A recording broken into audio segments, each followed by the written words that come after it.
Welcome to today's presentation. It's called Four Do's and Don'ts for Managing Children's Worries with Lynn Lyons. This is being presented to you by Upper Valley Project Launch, a SAMHSA-funded project working to promote the wellness of young children in New Hampshire and Vermont's Upper Valley. This 5-year project is focused on meeting young children and families where they are, physically, developmentally, and addressing social-emotional well-being. One of our goals is to raise public awareness of children's mental health issues, to decrease the stigma, and to recognize how common things like anxiety really are, especially during the pandemic. More families and caregivers are experiencing challenges that they've never had to navigate before, such as increased young child behaviors, the introduction of a new baby with fewer support systems, the loss of a job, relocation, or their own increased mental health needs. For these reasons and so many others, we are well connected to our family resource centers in New Hampshire and parent-child centers in Vermont to provide one-time or ongoing support to families. Family resource centers serve all families and are a great resource if you're looking for more support after today. You can find out more about our project on Facebook at UV Project Launch, which I will put in the chat after this. We have a ton of content for parents and professionals, and you can find out about our latest trainings and resources there. We are so honored today to welcome anxiety expert and licensed clinical social worker Lynn Lyons. Lynn is an internationally recognized psychotherapist, author, and speaker with a special interest in interrupting the generational patterns of anxiety in families. Lynn is the co-author with Reed Wilson of Anxious Kids, Anxious Parents, and the companion book for kids, Playing with Anxiety, Casey's Guide for Teens and Kids. She's the author of Using Hypnosis with Children and has authored many other articles in prominent magazines. Over the past 2 years, Lynn co-created a podcast called Flusterclux, which I always worry I'm going to say wrong, which offers practical advice and tips for parents about addressing anxiety and dealing with family dynamics. It's really great, so you should check it out. She maintains a private practice in Concord, New Hampshire, where she sees families whenever she's not teaching. You can check out her website, lynnlyons.com, for more details. Today's talk is focused on professionals who work with young children and what they can do to address worry and the children that they interact with. We have a second session next month for parents, so we will give you more information if you're interested in that. Lynn is going to talk to us all for the next 45 minutes, and you can put your questions in the Q&A box, which you can find on the bottom. We will have about 10 minutes at the end for a moderated Q&A. You are all automatically muted, but we can read your questions out loud for Lynn to answer at the end. This session is being recorded, so anyone who misses it live can enjoy it later. And there's also closed captioning available. You can click on the bottom of the screen, and it might be listed under more if you don't see closed captioning right there. Welcome, Lynn. Thanks so much for being here today. Thank you. Hi, everybody. Thank you, Rebecca. So hi, everybody. We're going to talk about the 4 do's and don'ts. And I'm going to bring up some slides in a minute. The big question is how you spell don'ts. So I go both ways. I'm a switch hitter when it comes to spelling don'ts. So if I spelt it the wrong way, feel free to just, well, you can let me know or you can keep it to yourself. Either way, doesn't matter. So as Rebecca was saying, I live in Concord. I'm sitting here in my office. If you're not familiar with me, I am a New Englander, and I've lived in Concord for 22 years now. I still see families. I'm going to be finishing with you and then seeing a few families this evening.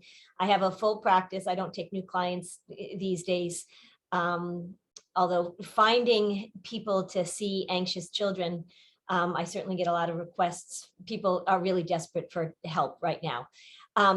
I am always clear when I'm talking about this topic is that this didn't start with the pandemic. People like to say that sort of the pandemic showed up and along with it came anxiety. It's just not true.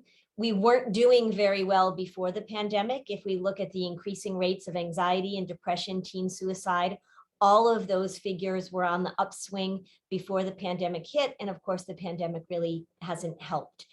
What has been challenging for me, just as someone who teaches and someone who speaks, is that one of the things that I am really passionate about and that I speak about all the time is prevention.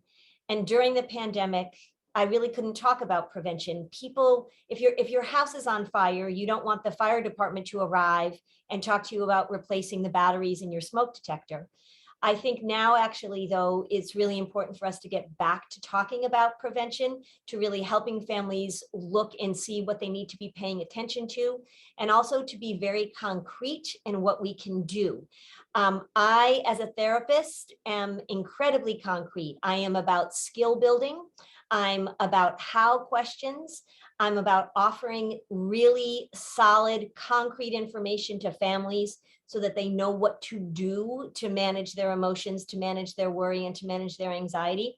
So I can talk about this, and I actually have talked about this for 25 hours. I could talk about it, but I'm going to give you sort of the highlights in the time we have together, and I narrow down what are the most important do's and don'ts that I can offer you in the time allowed. So let me just dive in. I'm going to share my screen with you. So there we go. I'll pop out of the screen if I'm going to go on a particularly long rant about something. See, so that's how I thought I'd spell don'ts. You guys can weigh in on my spelling. I'm generally a good speller. So anxiety, the way that I talk about anxiety and the way that I teach and the way that I treat it in my office is that I really am not all that concerned or not all that driven by the specifics of the anxiety, by the content of the anxiety in particular, and really not all that. I mean, I pay attention to the diagnostic categories. I know what they are. I treat them all. I can tell you all about them. But I really, in talking to families, I really want to pull back and give them the general view of anxiety, because even though anxiety is loud and it's messy and it's controlling and it's disruptive, it is really not complicated. And I think that's such an important message for families to have. Anxiety is three things. It is predictable, it is redundant, and it is persistent. Anxiety says the same thing over and over and over again. Its demands are the same over and over and over again. Where it happens to land can be in a variety of places. If we've got a child with separation anxiety, if we've got somebody with social anxiety, but generalized anxiety, equal opportunity worrier, they'll grab onto whatever comes across the screen. But it really is important for parents to step back and for professionals to step back and recognize that this demand for certainty and comfort drives everything else. And as we're thinking about this, as we're thinking about anxiety and what it wants and what it demands, we can get into the particulars, right? So we can say, okay, so anxiety is always saying, I have to know exactly what's going to happen, or I have to feel comfortable as we do this. The overall don't, the overall mistake that so many people make when they're trying to help a child or a family with anxiety is to do what the anxiety disorder wants. If the anxiety disorder wants certainty and comfort, having the goal of providing certainty and comfort is really only strengthening the pattern of the disorder. And what we know about anxious families, what we know about kids that are raised in anxious environments, is that they are lousy at tolerating uncertainty. They're not very good independent problem solvers. They score lower on the autonomy scales than we would like for them to score. And also, and this is really, really important in the current environment that we're in, kids raised in anxious environments perceive the world as a more dangerous place compared to kids that aren't. This is not to say that the world isn't a dangerous place, and we've all gotten a huge dose of that over the last several months.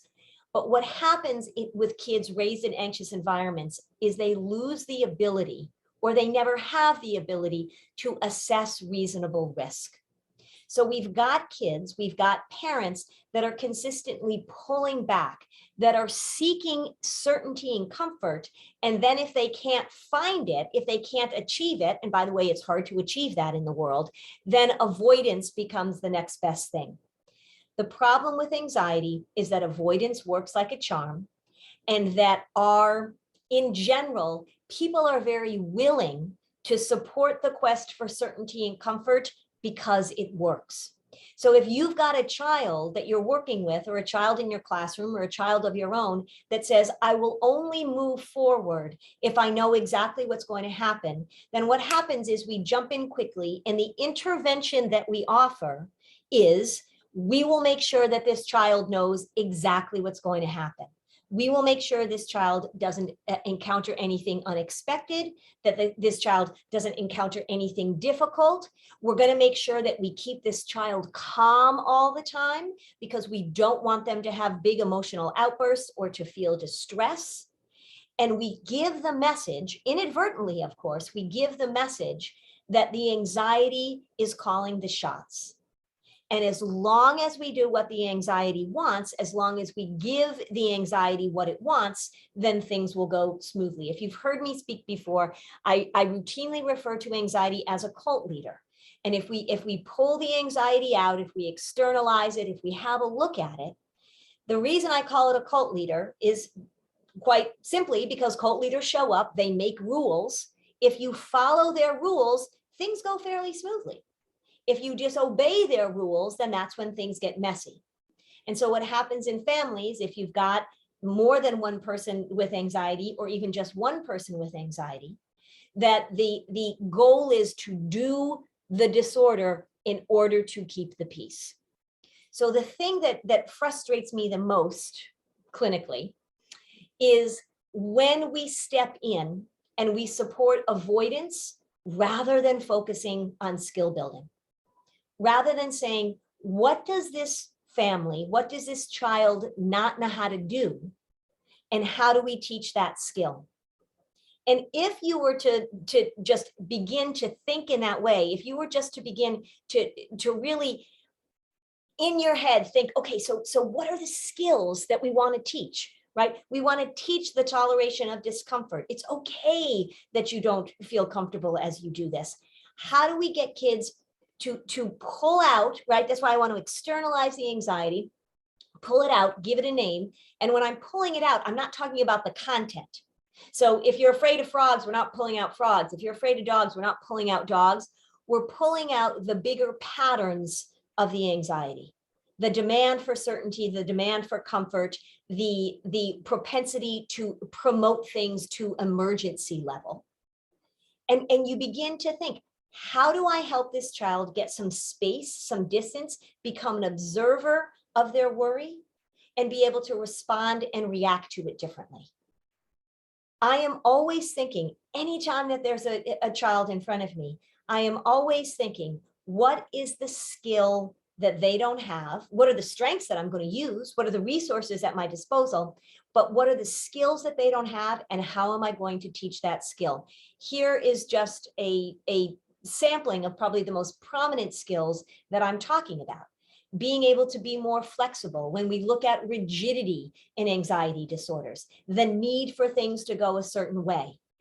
I see very consistently, if I am looking at accommodation plans, if I am, which I'll talk about a little bit as we go, if I am looking at oftentimes what interventions are for anxious families, the rigidity is where the problem is. And parents will say to me, well, we do pretty well as long as everything goes as planned. So we make sure that she knows exactly what's going to happen. Or school will say, this child has difficulty with transitions. This child has difficulty not knowing exactly what's going to happen. So what we're going to put in place is this child gets a warning or this child gets informed of the schedule. Now, it's not all or nothing. So we don't want to remove, we don't want to say, look, let's live in chaos, right? Let's just not plan. We're going to be so flexible. We're just going to see how things happen. What I'm talking about is being able to teach kids how to be flexible within the normal constraints and boundaries and expectations and rules of going to school or living in a family. But when families are anxious, it's as if they are living their lives walking a tightrope. And one misstep, you're going to plummet.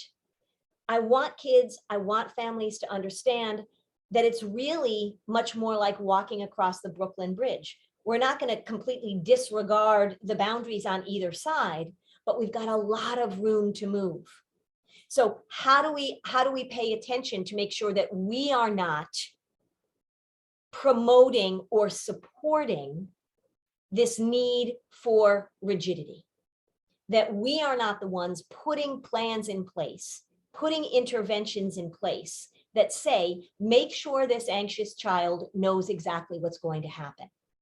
I see it all the time. That's probably one of the more common accommodations that I see for anxious children. There are 3 that I see all the time. That one, advanced warnings, making sure that they know everything that's going to happen, extra time, which I'll talk about, and also making sure that they have a separate space to do things so that they can be away from any noise or distractions. Do we want kids that have ADHD to have a separate space to be away from noises and distractions? Absolutely. If you've got a kid with a processing disorder, if you've got a kid with dyslexia or some other learning issue, do we want to give them extra time? Sure. But when we're talking about anxiety disorders as the primary issue, those are things that if we ask the anxiety disorder, what do you think? Would you like it if we gave you more extra time? Would you like it if you got a lot of advance warning? The anxiety disorder is going to say, yeah, that's awesome. Bring it on. Now, as I'm talking about these don'ts, keep in mind that we don't just throw kids into this deep end without teaching them how to swim. This is where the skill building comes. This is where the as I call the front loading. So they understand the nature of what we're doing. We don't just say, okay, well, we've been giving you all this extra time and we've been giving you all these extra warnings and we're done with that. We have to talk to them about the rationale for what we're teaching so that they understand that the goal is not to do what the anxiety wants. The goal is to build skills that are the opposite of what the disorder demands.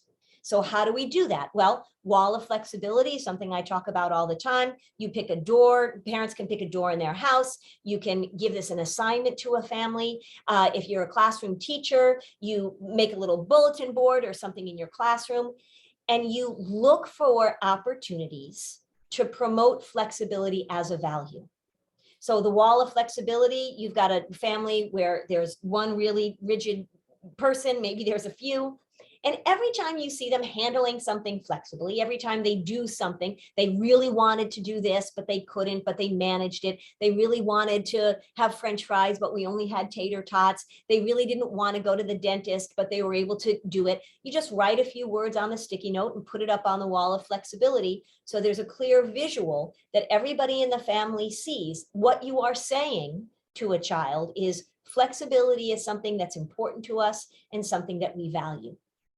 Unexpected things of the day.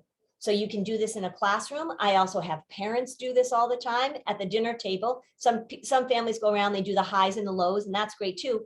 But I would like to tweak it a little bit and talk about what are the unexpected things that happened to you today and how did you handle it? Teaching parents to model this, to verbalize this for their kids is incredibly helpful because it normalizes the fact that things don't always go the way they want them to go. I was talking to a person the other day from a school who was calling about a little girl who was dealing with some pretty severe separation anxiety.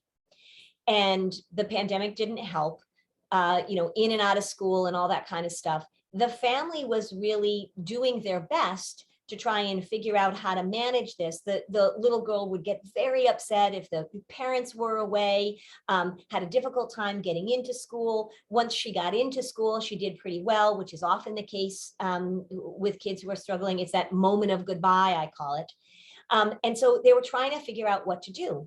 And the plan that they had come up with, the plan that the school had come up with, and the plan that the parents had come up with, and I think the pediatrician sort of supported this plan, was that this little girl needed to be in control of when she went to school and when she didn't. That they said, you know what, this is her, this separation anxiety is her feeling really out of control, so we have to give her the control. I couldn't disagree more with that as a plan. Because what they were all saying, what all these adults were saying to this little 6-year-old was, you have an anxiety issue, you have separation anxiety. We're going to let the anxiety disorder tell all of us adults what to do and how to handle it. So what I would do instead would be that I would talk to this little child about how worry works and how it shows up. We would pull it out. I would give it a name. We would talk about how the goal is to do the opposite of what the worry demands, with lots of love and lots of support. And I would really coach the parents on being able to tolerate the distress of their child as they moved into this new way of addressing the anxiety. Unexpected things of the day is very different than saying we're going to put the worry in charge. This is really about talking about there are many things in life that we can't control. There are certain things that we do on purpose. There are certain things that we are rigid about. You know, if you ask a child, what is a rule in your family where we are rigid? They would say, we always have to wear our seatbelts, right? Families don't say, you know what, you guys did such a good job on your report cards. No seatbelts this week, yay, right? We don't do that. But being able to say that there are things that we can't control. There are ways that we need to adjust. There are lots of mights and maybes. So even saying to parents very, very directly, giving them the instruction, if their child is asking you a question, it really is okay to say, I don't know. It really is okay to say, well, it might, we're just not sure. Maybe we'll get there at this time, but maybe we'll get there at that time. All of this language that is the opposite of the rigidity that anxiety is looking for. Perfectionism actually is, rigidity on steroids. Things need to be a certain way. This is the absolute tightrope of trying to get through life. If you are in a high achieving environment, if you are in a high achieving school, if you are in a high achieving community, perfectionism is rewarded. Perfectionism is given applause. So in schools, in college admissions, at academic ceremonies, in sports, we reward however close you are to perfection, that you are on the top of the list. So we really want to pay attention with perfectionism. How do we make sure that we are not giving the message that perfectionism is where we want to go? That's hard because in our culture, it absolutely is where we want to go. I had a little boy ask me several years ago, I said to him, are you a perfectionist? And he said, not yet. So we want to pay attention to that. And we want to think about what are the skills that you want to teach somebody who is rigidly perfectionistic. Oftentimes this has a lot of obsessive compulsive components to it. What are the skills that we want to teach? The thing I see happen, again, very often, is giving kids who are perfectionistic extensions on their work and giving them extra time. And you are simply saying to the anxiety, we are going to make sure that you are in charge of this child. If you have somebody who's having difficulty finishing their assignments, if you have a child who can't get it done, who's not handing it in, or the assignment is a 5-page paper and they want to hand in a 20-page paper, giving them extra time and giving them extensions is doing the disorder. Because the skill that we want to teach for somebody who's perfectionistic, the skill we want to teach is not to tell them that they should be mediocre, to not tell them they should be average. That's not going to fly. We can do all the reassuring we want. Oh, you don't have to be perfect. Oh, mistakes are part of learning. Oh, you do great. You get so upset when you get a 97, but really that's a wonderful grade. We can do all of that. Doesn't help, because what they don't know how to do is they don't know how to differentiate between when you need to give something your all and when you need to coast. They don't know how to cut corners. The skill that I want to teach somebody who's rigidly perfectionistic is how do you cut corners when it's possible, because there are times when it's not. That differentiation is really, really important. And then the other skill that we want to teach is the ability to hand something in, the ability to complete something, the ability to deliver something. And I've had to work on this with adults too. Not when your perfectionism thinks that it's done, but when it's due. If you are perfectionistic, we just have to predict, we have to expect that when you hand that thing in, your perfectionistic part, which you've pulled out, right? So you've got poly-perfectionistic here, that perfectionistic part is not going to be satisfied. That perfectionistic part is going to say, but wait, right? Here comes the doubt. OCD and worry are doubt factories. But what if you made a mistake? What if we could just check it one more time? What if you only had another day to get this done? Pay attention to when you see kids that tend to be perfectionistic, that they're not handing in their work or they're not completing things. Perfectionism and procrastination go hand in hand. Don't assume that they have executive functioning issues. Don't assume that they have time management issues. A lot of times with this, the kids know exactly when it's due. That's why they want extra time. It's just that they can't abide by the limits or the boundaries or the due dates because the perfectionistic part of them is in control. So it's a matter of being done, not based on when the perfectionism says it, but when it's handed in. So it's a matter of having it due rather than having it finished according to the perfectionism.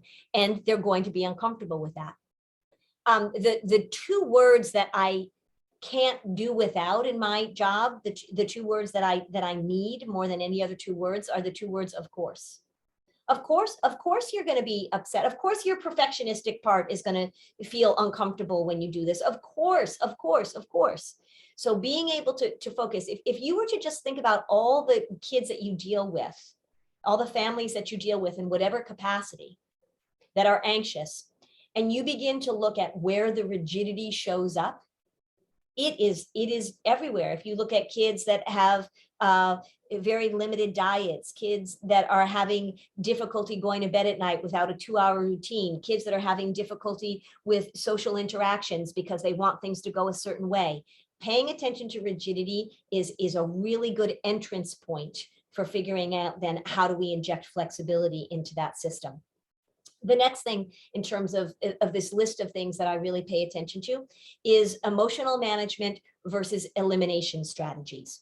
So when we're dealing with anxiety, one of the things that happens all the time is that we try and get rid of it. So the goal is to get rid of the worry. The goal is to get rid of the anxiety. Now that makes perfect sense. I don't think anybody's ever come into my office and said, you know, really what I want, Lynn, is just to sort of have a different relationship with my worry and figure out how to respond to it differently. They come into my office and they say, I want to get rid of this thing, or I hate this, make it stop. So I get where it comes from. But the problem is that anxiety is paradoxical in that the more that you try and get rid of it, the stronger it gets.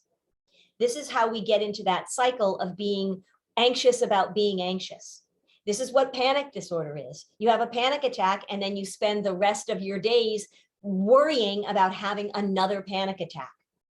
As my friend and buddy, we wrote 2 books together, Reed Wilson, brilliant. He describes anxiety as having a thought or feeling, a sensation that you must then resist. It is the resistance that causes the disorder, not the thought, not the feeling, not the sensation, but the resistance. So when we are trying to get rid of, when we are using the language of we need to get rid of this, we're setting ourselves up and we're setting children up for failure. Because it's really, really hard to get rid of. Now, look, if you take an attitude of sort of, we're just going to allow the worry to show up, right? We're going to give it a name. We're going to say, oh, there you are. It's nice to see you. Remember, you're predictable, you're redundant, and you're persistent, right? I want kids to get bored with it. I want kids to understand where these physical symptoms are coming from. Every kid who's being treated for anxiety should understand how this thing works, how their prefrontal cortex and their amygdala fire off their adrenals, what the physical symptoms are there for, so that when it shows up, they can create a little bit of distance between themselves and their worry. So when we talk to kids, when we give them strategies, or it's not even strategies, it's when we give them techniques, when we put things in their toolbox, every time I hear the 2 words coping strategies, I sort of wince a little bit because I know that what's going to come after that is going to be something like stress balls or coloring or holding ice cubes, all these things, distraction techniques, breathing, teaching kids breathing and I very, very rarely do I use the term calm, actually. I don't use that word very often at all. I use the term reboot, reset. Teaching kids breathing is a wonderful thing to teach them. It is so helpful physiologically. It's a way for them to get their feet back under. It's a way to reset their nervous system if they're having a lot of physical symptoms. But when we teach breathing as a way to get rid of worry, it's going to backfire. When we give kids things to do to get rid of worry, it's going to backfire. And when we teach kids that the way to manage persistent, particularly if they are intrusive, obsessive thoughts, is to use distraction, it's going to backfire. The more we resist this thing, the more we push back, and the more we set it up so that they're not supposed to feel that way, because that's how they hear it, the more that they will come back to you and say, that didn't work. That didn't work. So is distraction sometimes helpful? Absolutely. If you've got a toddler, distraction is saving your life. But if you are saying to kids, anytime that you have an anxious thought, anytime that you have a symptom, we want you to distract yourself. We want you to say, I can't think about that. I want you to get rid of that thought. It's going to backfire. What we resist persists. This is really about saying, it's okay if it shows up. Of course, it's going to show up. And if we're really going for it, we get on offense and we start saying, I want it to show up. I want practice managing this. The way that kids learn how to manage their worry is to be in situations where their worry shows up and to have a broad strategy that says it's okay for this to show up. I can manage these emotions. These emotions are normal. I don't have to get rid of them, but I don't have to move into resistance slash emergency mode, which actually makes the problem worse. So I also don't use the term safe. So you see, I don't talk about safe spaces. I don't talk about creating safe rooms at school. I don't talk about having safe adults. The reason being is that if you've got a child in school who's having a really difficult time being there, and you have an area in the school that's designated as the safe space, what does that say about the rest of the school? If I went into your house and said, okay, look, I'm just going to tell you right now, based on what's going on in your neighborhood, I think you need to create a safe space in your house. You'd be like, oh, why? What's going on? If you designate somebody as the safe person, what does that say about the rest of the people in the room? I mean, in the school. You can talk about, having somebody who is a supportive person, your go-to person. You can have a place where you go to reboot and reset. But really be careful with the language of getting rid of worry, eliminating worry. Be really careful about stress balls and ice cubes and all these other things that we give to kids as if they are a way to eliminate a process that is very normal and very common, and that gets worse the more that we try and get rid of it. All right, so passivity, when we're talking about passivity and permanence, this is something we really need to pay attention to. And I know that in the opening, talking about the work that the organization is doing, and really in terms of destigmatizing, we have to be very careful when we are talking about anxiety and its pal depression, because anxiety and depression hang out together all the time, particularly in adolescence and young adulthood. Giving kids the message that this is something that is happening to them, that there's nothing they can do about it, that it is who they are, it's a part of their identity, it's this disease that they have, it's the way their brain is. All of that messaging is actually incredibly counterproductive, because one of the things that we know that's essential for dealing with both anxiety and depression and a lot of other things is positive expectancy. Positive expectancy is the belief that things can change, the belief that we can move forward in a different direction. And unfortunately, I hear an awful lot of language, particularly in the language of mental health awareness, that talks about anxiety and depression as permanent conditions. things that just happen. Depression doesn't generally just show up. Depression, things aren't going great in your life, and then you wake up one morning and you're depressed. Sometimes that can happen if you have some medications and things can cause that. The Parkinson's medication can cause that. But generally, if we're talking about young people, it's really important for them to understand that they both have the ability and they need to learn the strategies. They need to be told that there are things that they can do in order to get better, and that also that this isn't a lifelong affliction. So interestingly, one of the things that I see when I look at accommodation plans for both depression and anxiety is really just sort of this acceptance that this child has this permanent disorder. And so we really just have to do what we need to do in order to help this child be in school in the absence of skill building. We don't do that for other things. If we had a child who had a speech and language issue, we would be teaching that child the skills that they need in order to deal with their speech and language issue. When we have physical issues, if you have somebody who has cerebral palsy, if you had somebody who had some other sort of physical issues, we would be giving OT and PT in order to build strengths and provide skills. If we have a child on the spectrum, back when I was first starting my career 30 years ago, I worked in a school for kids who had some severe emotional disturbances in Connecticut. And I had the group of little kids. I was a teacher's assistant and I had the youngest kids. There were about 6 or 7 of them, all between the ages of about 4 and 8. I look back on that now. Every single one of those children, as I look back on it, were autistic. We never used the term. In those days, autistic kids were removed. They were kept separate. We don't do that anymore. We focus very directly on the skills that kids who are on the spectrum need. We recognize that they have difficulty reading social cues. We recognize that they have difficulty with social interactions. So wonderful, very concrete work that says these are social stories. These are the social skills that we will treat you.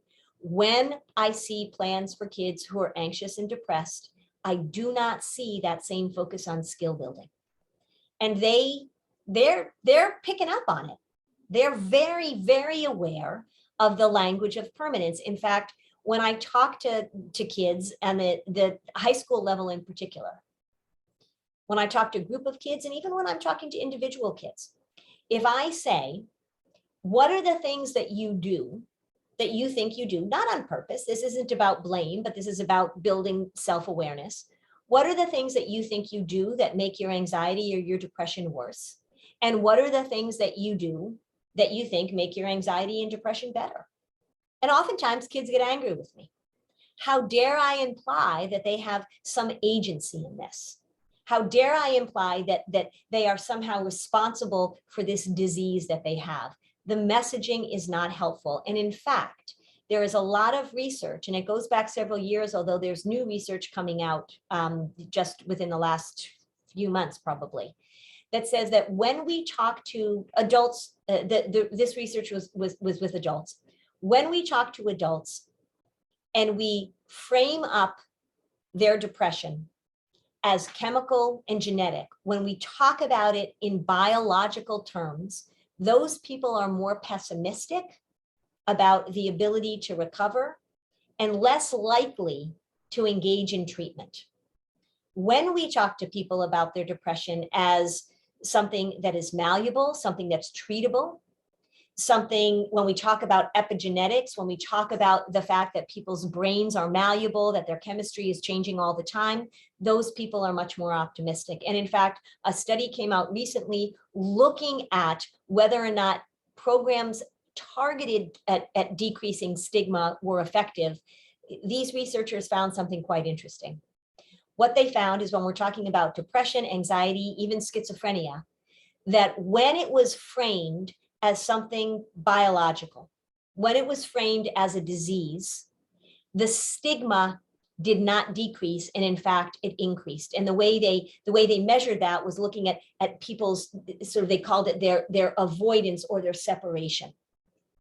When, however, people who were struggling with mental health issues, when it was talked about in terms of social factors, psychosocial factors, looking at what happened to you, looking at the things in your life that were contributing to your depression, to your anxiety, then people came closer.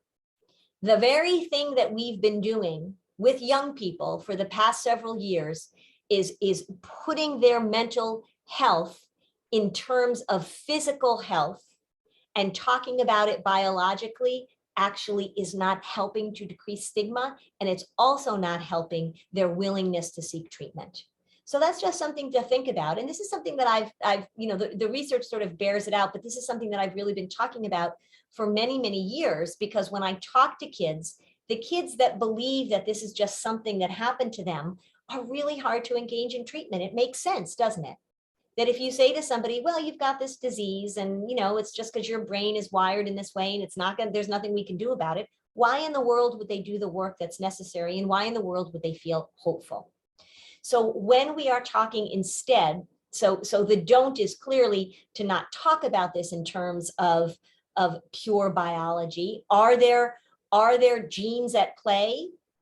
Sort of, maybe, kind of, right? There's a lot of things that cause depression. We know that OCD has a big genetic push to it, but not as much as a genetic push, and not certainly a genetic certainty as some people would want you to believe. So when we talk to kids about the fact that there are risk factors, and many of the risk factors are social, many of the risk factors are familial, many of the risk factors have to do with the way that they perceive and step into the world. Trauma is a huge risk factor. Being a ruminator is a risk factor. Being in a family in which catastrophic thinking and the inability to differentiate between reasonable risk is a risk factor. Being in a family in which there is a high level of parental control is a risk factor. If we start talking about risk factors and then we start talking about active approaches, that's something that then we can begin to focus on skill building. And it's really, when I'm doing treatment, for one, I don't see kids alone. Parents are always involved. It really makes no sense to me that I would see an 8-year-old or a 10-year-old or a 12-year-old or a 6-year-old, even a 14-year-old, and not have the parents there hearing what I'm talking about, not coaching the parents, not giving the parents the skills that they'll need to take with them into their lives after they have an hour with me once every other week or so. But being able to talk to families very directly about what are the patterns that you're engaging in, how do you think that your rigidity, how do you think that your catastrophic thinking, how do you think that your need to have things go a certain way, how do you think your lack of emotional management are making this harder for you, and what are the assignments that I'm going to give you to get you to step into anxiety, to get you to experience the anxiety so that you can practice managing it when it shows up.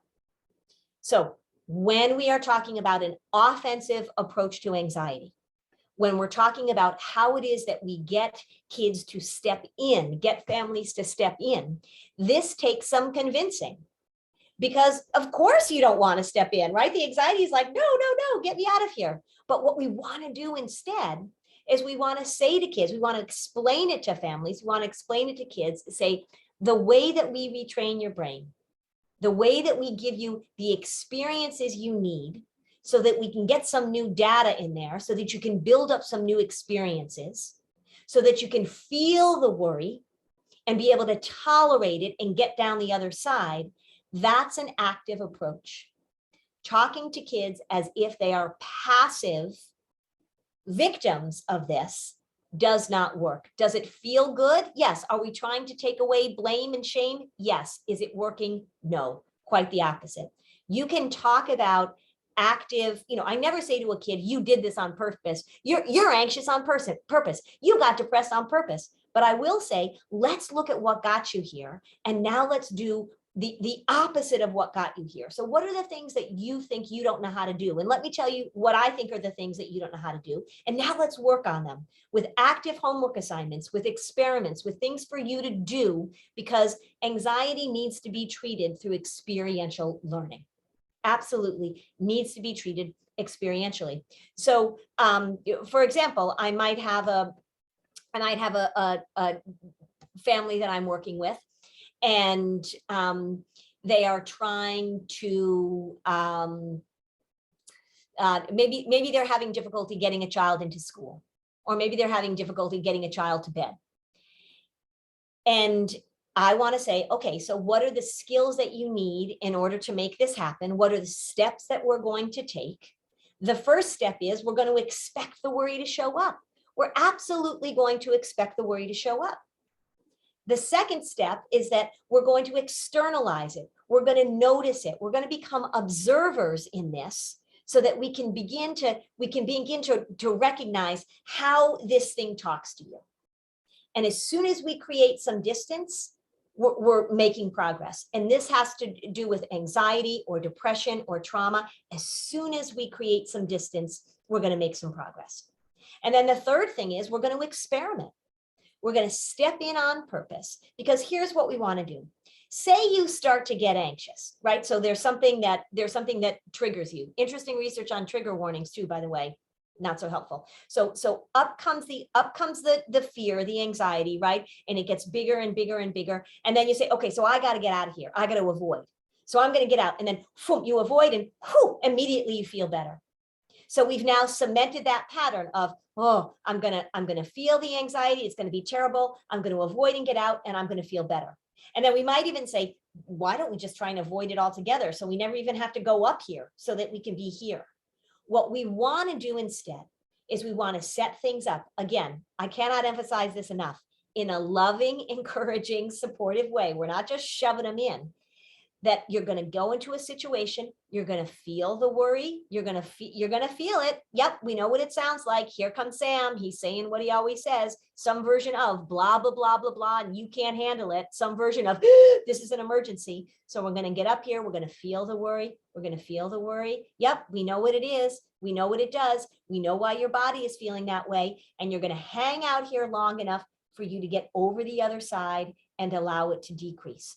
That's how people change behavior. That's how people are able to move out of something, right? So say you're trying to quit smoking cigarettes, right? And so you say, all right, I'm going to quit. You wake up in the morning and, oh God, you want that cigarette? You want that cigarette? You jump in the car, you drive to Cumberland Farms at 70 miles an hour, you get the pack of cigarettes, you take them off. Oh, I immediately feel better, right? Same thing.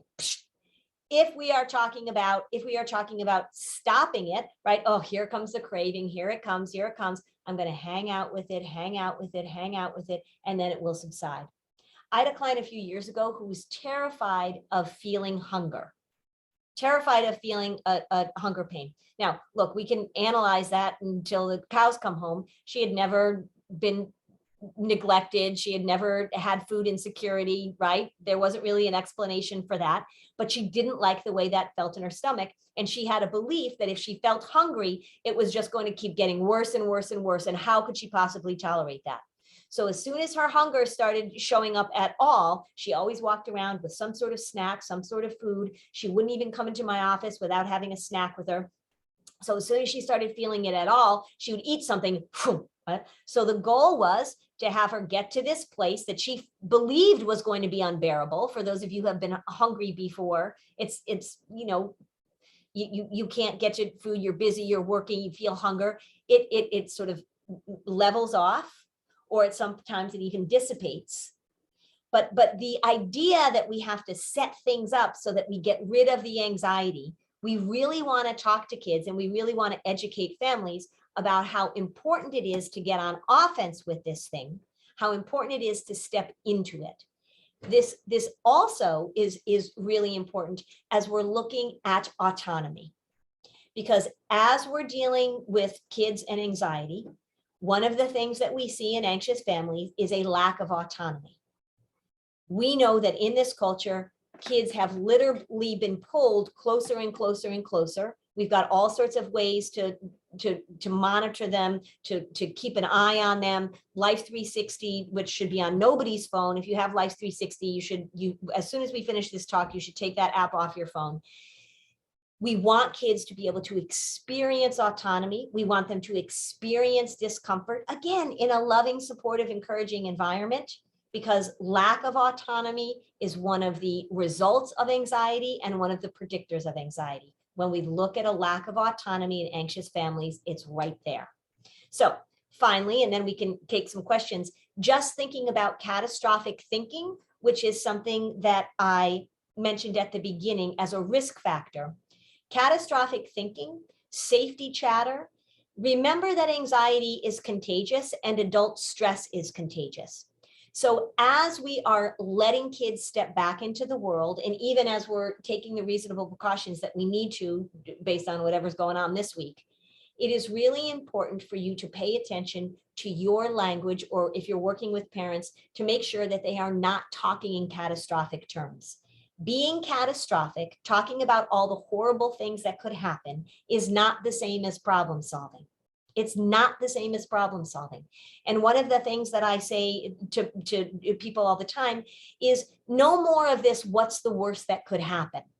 When we say, what's the worst that could happen? The anxiety disorder says, oh, pick me, I know the answer. I get why we say it.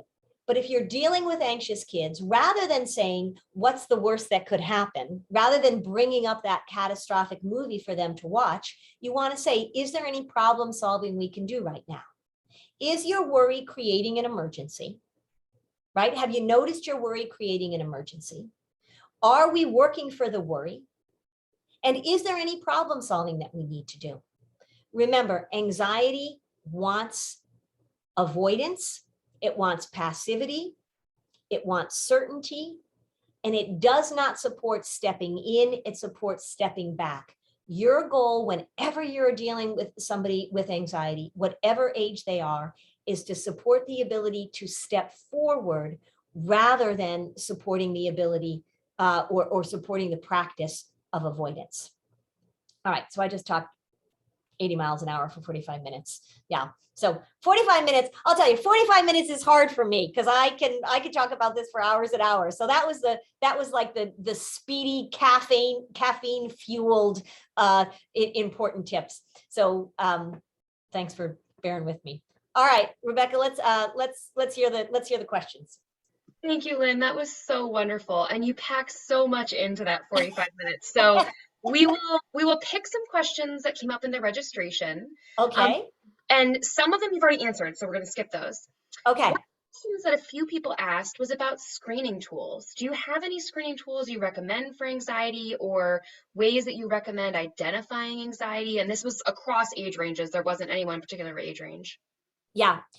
So I don't use formal screening tools. I know that there are many that are in my profession. For me, it really, and this is, I've been doing this for a long time. So it's sort of like when it walks in my office, I can pick it up pretty quickly. There are some good tools. There's one for OCD that is really helpful because people have a hard time differentiating that.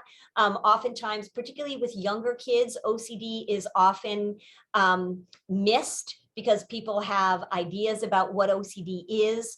Younger kids are often seen or mistaken as having attention and focus issues. So very often kids are seen as having ADHD with OCD and often with other anxiety disorders. So yeah, there are several tools out there. I'm not against screening tools. It's just in my practice, I don't use them.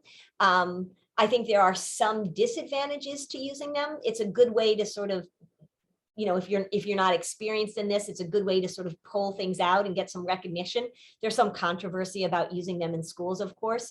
And I think the controversy is really about, if you're screening all these kids, then what are you doing with the data, right? And right now it's really hard because we have such a lack of resources for kids. So yeah, so honestly, I don't use screening tools.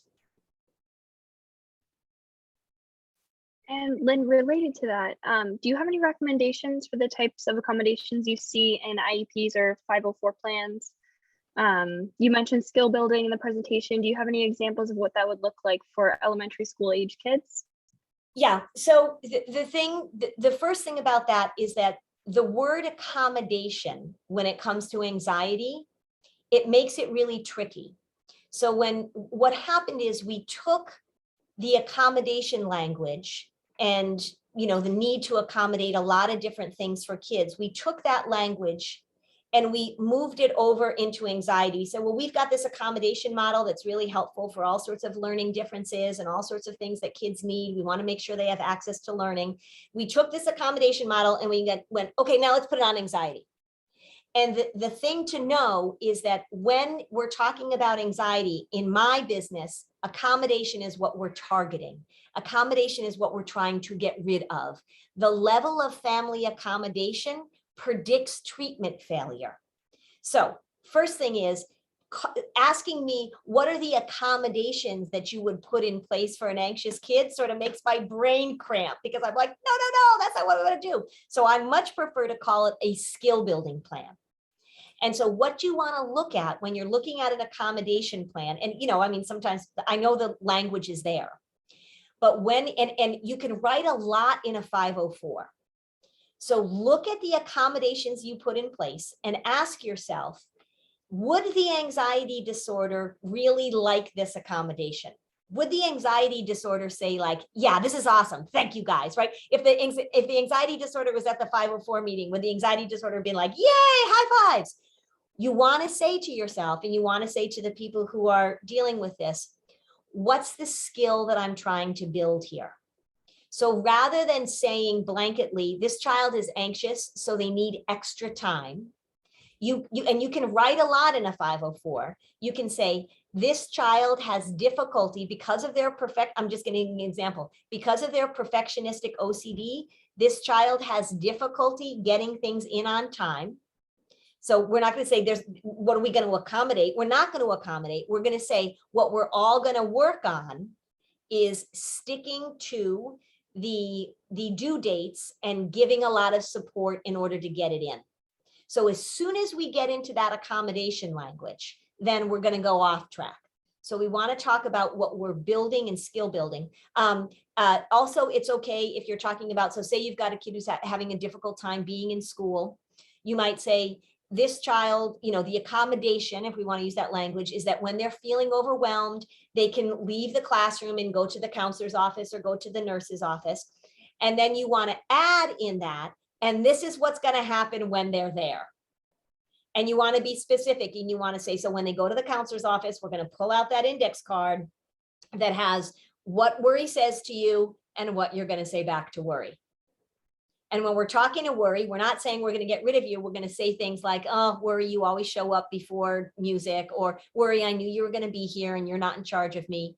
So for me, it's really about what are the active things we're going to do rather than the accommodations we're going to put in place. The problem with accommodations is 99% of the time, they're avoidant. They get put in place and they stay in place. And again, we don't do that with other things in education the way we do it with anxiety. And it just is mind-boggling to me. We wouldn't say, if there was a little kid on the spectrum, we wouldn't put in accommodation. This child will talk to nobody because they get really anxious and they have difficulty with social skills, and we're just going to leave that in place. We wouldn't say that, but that's what we're doing. So it's a real shift. It's a huge paradigm shift. If you went on and if you looked up accommodations for anxious kids, and do this, everybody, do this when we're done, Google accommodations for anxious kids and look at it, and you will see exactly what I'm talking about. And you will see how avoidant all of that stuff is. There has to be a plan, and it has to be active, not avoidant. Yeah. Thank you, Lynn. I'm going to try to squeeze in one more question. I'm Okay. going to try to combine a couple different questions. Okay. There's a lot of people saying things like, where can I learn more? Or is there one key point that you could give us to take away? Somebody asked if they want more information about helping kids step into the anxiety. Mm-hmm. So do you have sort of one, either your website in particular, a certain place that you would recommend, or certain, there you go, anxious kids, anxious parents. So, and it's not like, honestly, like every book I sell, I get like 50 cents. So this is not putting my child through UNH, but it spells out in here. It's got the puzzle pieces. I mentioned Reed and I wrote this book together. There's a companion book that really is good. This is the companion book for it. This is great between the ages of like 7 and 14. Great for if you have younger kids to read together, a parent read together. So they go right through the steps. And when we're talking about getting worried on purpose, that's what this is really focusing on. And it gives a lot of stories and a lot of examples. You know, so a lot of videos on my website. My Facebook page has a ton of videos on it too. And then the podcast, Flusterclux, we go, you know, if you want to learn about when I'm talking about content versus process, man, I talk about that over and over again because it's a hard thing. That I think the number one, if I had to give you, you know, sort of like the kernel takeaway from this, is to really ask yourself as you're working with an anxious family, as you're working with an anxious child, am I helping this child tolerate uncertainty? And how do I go about doing that? And truly like pulling it out, and not like I'm going to pull it out and get rid of it, but changing the response to it. When a kid says to me, my worry shows up, it says the same stupid thing all the time, and I'm like, you again, then I know that I am on the right track. So, and I'll give you one more little thing and then we'll be done. If you're talking to an anxious child, right, we tend to want to talk a lot. We tend to want to give a lot of reassurance. Oh, it's going to be fine. Nobody's going to judge you, right? You're not going to throw up. All of that is called content-based reassurance. You can simply say, it sounds like your worry is bossing you around. How would you like to respond?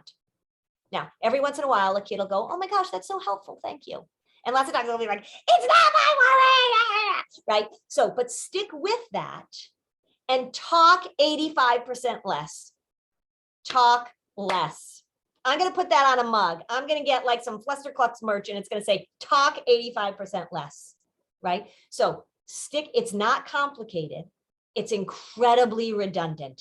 You're going to do the same thing over and over and over again. Once you determine the skills that you need to work on, it is not exciting. I want it to be boring. I want it to be redundant. Yeah. Thank you so much, Lynn, yet again for a wonderful presentation. We really appreciate it. And everyone will get a copy of the recording after today. Thanks so much for joining us. All right. Thanks, everybody. Bye, everyone. Bye.